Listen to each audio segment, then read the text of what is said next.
موسی علیه السلام دعایشان 40 سال بعد چی شده؟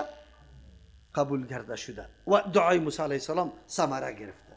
ما تو در کل عمر بخیز در شو دیگر به خاطر الله خود به تهجد نمیخیزه. یک مشکل دارم، اکثر خواهرای ما کار میکنه. یک مشکل دارم، نماز میخواد، تهجد میخونه، دعا کردم قبول نشد. تو یک روزی نماز به خاطر یک مشکلی خود خوندی، او را مشکل چی کدام مشکل است؟ خیر طلب نمیکنه، میگه اینمی فلانی، اینی کار، اینی روزگار برام حتما مهیا شود. تو نمیدانی که خیر است برات، بگو الله اگر اینی کار خیر است برام، الله تو اسبابش برابر کن. اینی عمل خیر است، تو اسبابش برابر کن. تو مردم دعا میکنه و عجله نمیکنه. این درس است برای ما. چرا اینطور میگه؟ الله اول فرمان میده که فاستقیموا، شما استقامت اختیار بکنید، از رویتان منحرف نشوی. بس از راه منحرف نشوی، مشکلات خو میایه. وابی گفته یقین او رو سرت بیا کش در قریه تو را نمان، کوچ بده تا نمانم تو را که کالای تا بگیری. پیغمبر علیه السلام صحابه می رقم نبود، خانه خدا برد قی خود نکشیدن شد.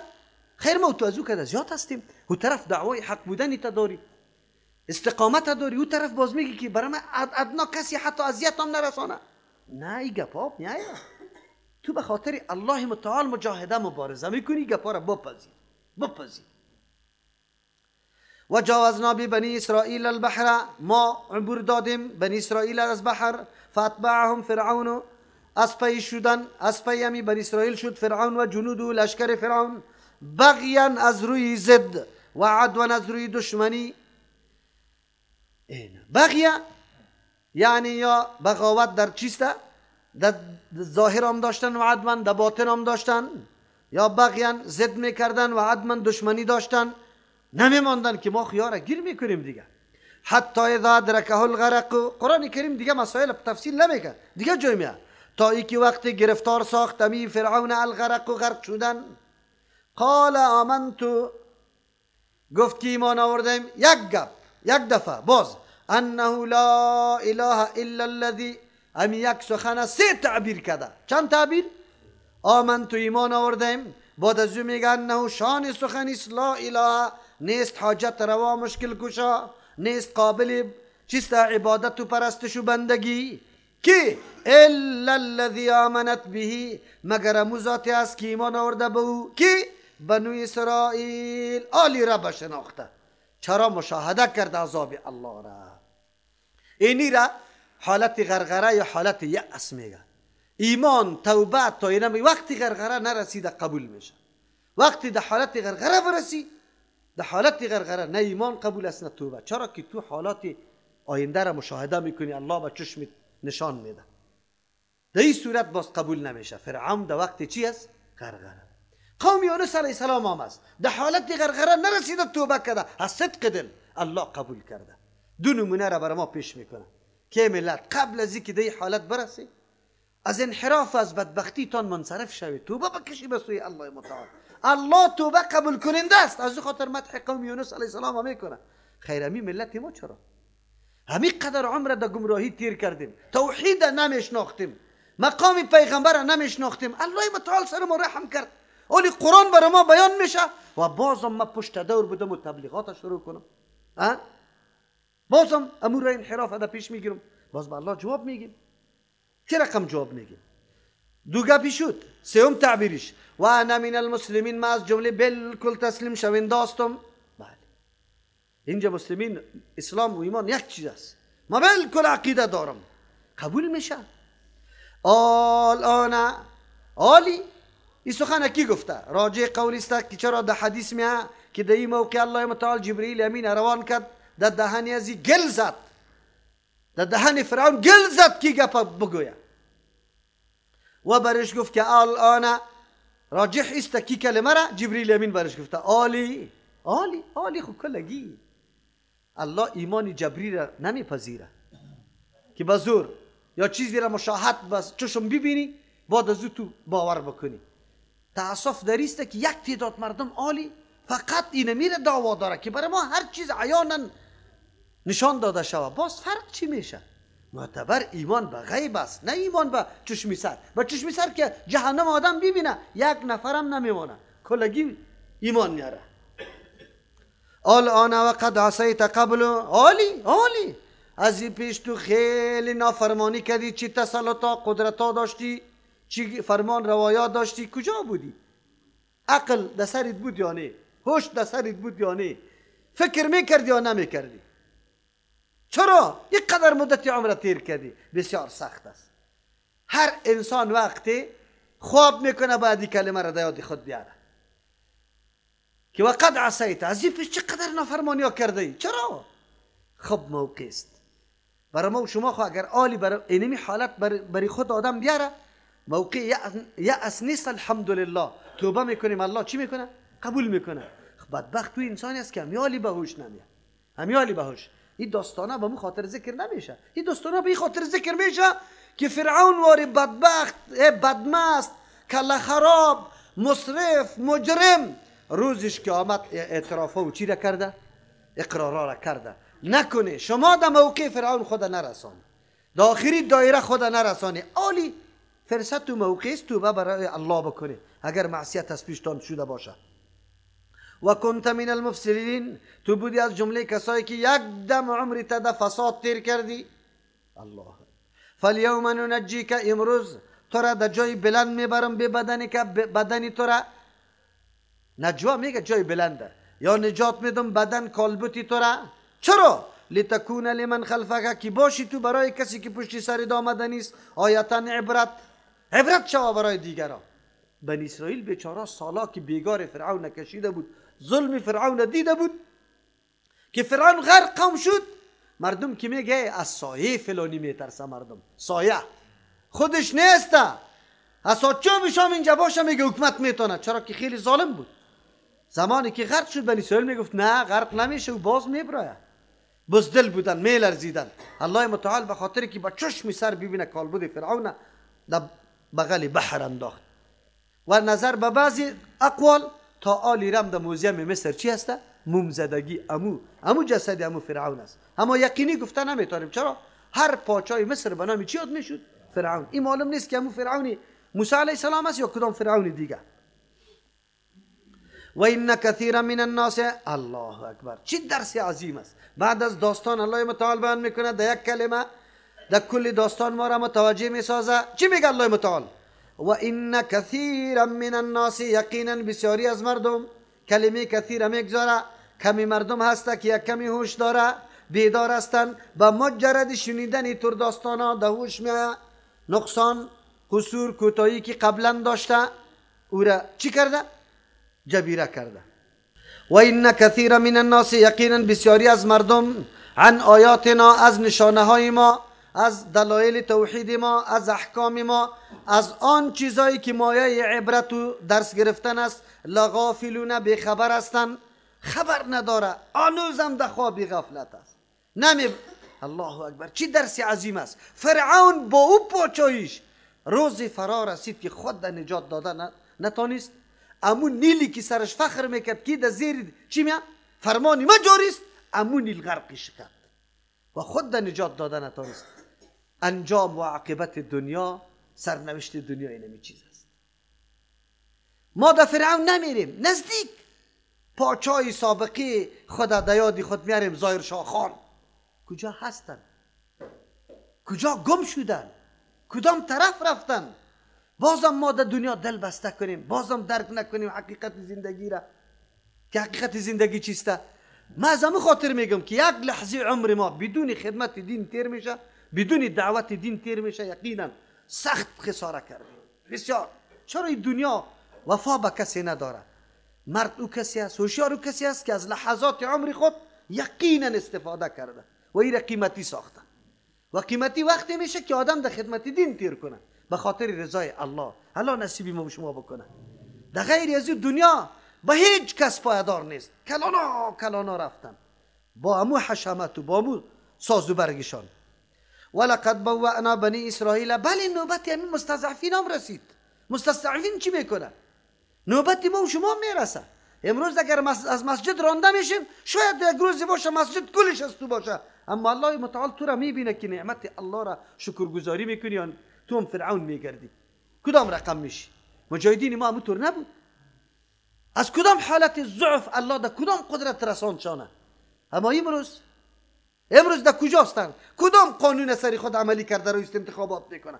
ها؟ این قانون اسلام است یا قانون دموکراسی بدینی؟ کدامش است؟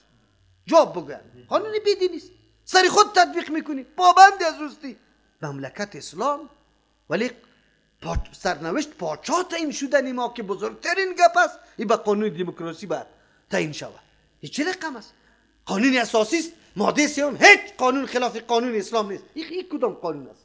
خلاف اسلام نیست؟ پاچای تا با خلاف قانون اسلام یاری، این کدام حکومت اسلامی کس گفته میتونه؟ میتونه؟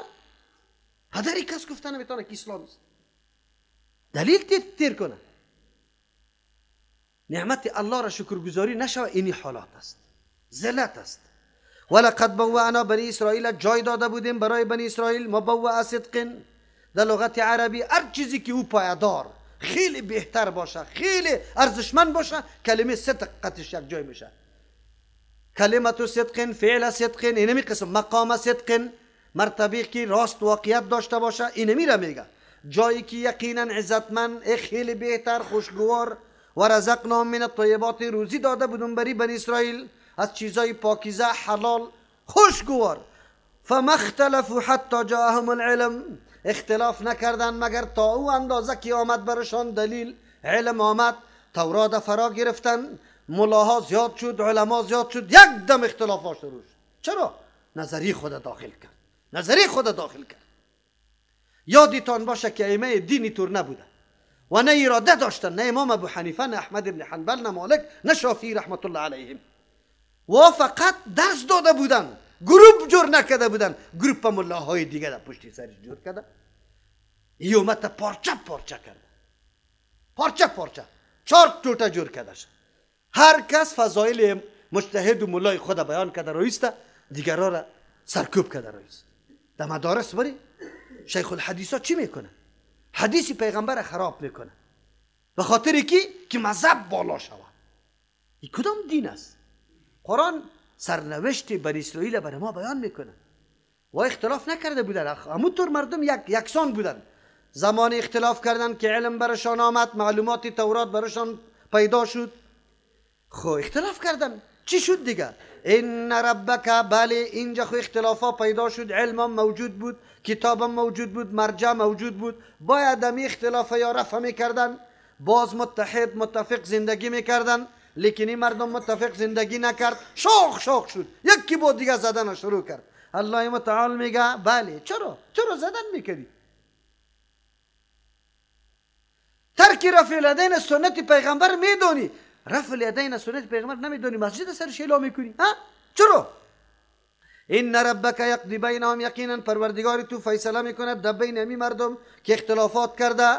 یوم القیامت، در روز قیامت در مورد چی فیصله میکنه؟ فی ما کانوا فیه یختلفون، در آن چیزایی که بودن یا اختلاف کرده بودن. چرا اختلاف میکنی؟ آیا راه رفع اختلاف موجود است یا نه؟ موجود است. سخن یک مولوی قابل قبول نیست، سخن الله و رسول الله قابل قبول است. مراجعه کنی، ببری مسئله را که الله و رسول الله چی فیصله کرده، بس بر رزومون قاط باشیم کلگیمون، نگویم که وی در مذهب من است، من قبول ندارم. باز این طور بگو که دین قبول ندارم، الله و رسول قبول ندارم. چرا اینطور بگی؟ در روز قیامت الله فیصله میکنه، اینطور فیصله کنه که باز خود خلاص کن. مولا صاحب با یک چپن پوشی نمیشی که تو در جنت مستحق شوی. انقیاد، تابعداری مکمل برای الله و رسول الله پیدا کن. موضوع تا ببر که الله و رسول الله چی گفته. فإن كنت في شك مما انزلنا إليك، دو توجیه خطاب برای پیغمبر علیه السلام است. فإن كنت في شك، اگر تو هستی در تردد پیغمبر علیه السلام، مما انزلنا، اعتراضا انتقادا خیلی زیاد شد، مردم نمیپذیره، هیاهوی شروع شده. اگر تو در شک هستی از آن چیزی که ما نازل کردیم الیک بسوی تو، فاسأل الذین یقرؤون، تو سوال بکو از او مردمایی که میخوانند کتاب تورات و انجیل من قبل که پیش از تو، از وا سوال که مردمای منصفی از وا حقیقت برات بیان میکنه که بالکل تو در راه حق هستی. یک ترجمه نمیست. پیغمبر علیه السلام وقتی که آیت شنید گفت ما نه شک میکنیم نه ضرورت به سوال از او مردم داریم، نه شک میکنیم و نه ضرورت به سوال داریم. ما بالکل متيقن هستیم که از طرف الله است. یک توجیه است. دوم توجیه، فاین کنت فی شک مما انزلنا، اگر تو هستی مخاطب در شک و تردد مما از آن چیزی که در تو را میگم دیوال تو بشنو، اگرچه مخاطب پیغمبر علیه السلام است، مراد از پیشش امت است، امت در تردد است. آدم وقتی که سوالات زیاد شه و اعتراضات زیاد شه آدم شکی میشه، مثل که آل یک تعداد مردم شکی میباشه، والا مردم وابیا را خیلی بد میگه، وابیا اینطور است، وابیا کدام است؟ شکیست، متردد است. الله برات راه حل بیان میکنه، اگر هستی در تردد مما انزلنا الیک، از آن چیزی که ما نازل کردیم الیک به سوی تو پیغمبر علیه السلام، یعنی ای امتی پیغمبر علیه السلام، اگر شما در شک هستی، فاسأل الذین یقرؤون الکتاب، سوال بکنی از او کسانی که میخوانه قرآن کریم من قبل که پیش از تو که کسی قرآن درس کرده از او سوال بکن که اینا حق است یا باطل، چی رقمه، از کی سوال کنیم؟ مردمای سابقه خو عالی موجود نیست، چطور کنیم؟ کتابایش موجود است. بله، اختلاف خالی پیدا شده. اختلاف از مدرسه دیوبند و بریلوی است، ای از پنجپیریا و مودودی است، فرقه شده. بیا که بریم در اصلی سرچشمه، روزی که اختلاف نبود، روزی که امام ابو حنیفه رحمه الله تولد نشده بود و دیگرایش خو پسان از اوسته، برو در اونجا از او سوال بکن که اونجا چی گپ بود، اونجا مذهب موجود بود، اونجا اختلاف موجود بود، یعنی که کلگی تابع کتاب الله و سنت رسول الله بود، کدامش بود؟ آسان گپ است. راه حل بر ما و شما موجود است، همیالی موجود است. سوم توجیه، فین کنت فی شک اهل کتاب، اگر شما در تردد هستی مما از آن چیزی که انزلنا ما نازل کردیم الیک بسوی توی پیغمبر علیه السلام، به اهل کتاب بگو فاسأل الذین یقرؤون الکتاب، باید سوال بکنه از او کسانی که خوانده کتابای خودشان، تورات انجیل خوانده، من قبل که پیش از آمدنی تو ایش نامده بودی در کتابا، اوصاف تو، علائم تو، مشخصات تو مکمل بیان شد. مراجعه بکنه. ما مراجعه میتونیم، میریم در حدیث مراجعه میکنیم، هیچ ضرورت ندارم که رأی فلان است، رأی فلان است. حدیث چی فیصله کرده؟ حدیث رسول الله چی فتوا داده؟ بس رسول الله فتوا چی داده؟ خلاص، گپ خلاص است. نه گپی تو نه ازوده، خلاص گپ پیغمبره. لقد جاءك الحق من ربك، یقینا آمده تو برای تو حق، کتاب الله حق، دین اسلام حق، آن چیزی که واقعیت داره ثابت است، من ربک، از جانب پروردگاری تو، فلا تکونن من الممترین، نشوی تو از جمله شک کننده. در تو را میگم دیوال تو بشنو، پیغمبر در رسالت خود، در دعوت خود هیچ نوع شک و تردد نداره، هیچ پیغمبر. ما تو را میگه اعتراضا اگر سر اسلام زیاد میشه تو در شک نشوی که اینا ای چه رقم گپ است. نه این حق است، از جانب الله آمده. در کتاب الله شک کرده نمیشه، این کتاب الله است، فرمان الله است، تابع کسی نیست، تابع نظریه کسی نیست، این فرمان مستقل الله متعال. چرا شک میکنی؟ ولا تکونن من الذین، نشوی از جمله کسانی که کذبوا بآیات الله، نسبت دروغ کردن با احکام الله، با دلایل توحید الله. امروز هم یک تعداد مردم تکذیب میکنه، میگه نرید ترجمه قرآن که گمراه میکنه تانه. شک نکن، این قرآن است، تو یک روز بیا در درس بشی، دیگه چطور شک میکنی؟ نشوی از جمله کسانی که تکذیب میکنه آیات الله را، فتکون من الخاسرین، تاوانی میشی.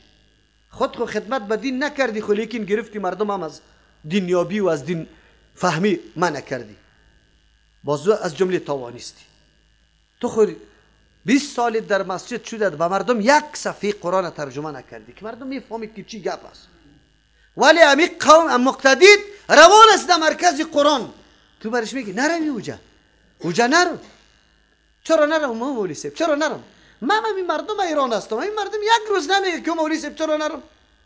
اونجا خود قرآن خوانده میشه. نه، اونجا وابیاست، شما را گمراه میکنه، ماندنید نیست. مولی صاحب تو معلم هستی، قطمه یک جای ببرم تا اونجا میشینیم، زمانی که گپ غلط کرد تو برام سندن ثابت کو که گپ غلط است، من میخیزم اول من میکشمش که معلوم شود که راستی گپ کجاست. اما هیچ گپی نیست، دنبال روی امیر مردم میگه خلاص اتخذوا چیستا احبارهم و رهبانهم اربابا من دون الله. این میره میگه رب جور کردیشه، برات گفت نرو نمیری، برات گفتی حرام حلال، حلال خلاص. یک روز دلیل از پیش مطالبه نکردی؟ رب بودن چی را میگه؟ آقا صاحب مرید خدا میگه که قرآن نخونی، در جایی که ترجمه میشه نروی، بس نمیره، خلاص.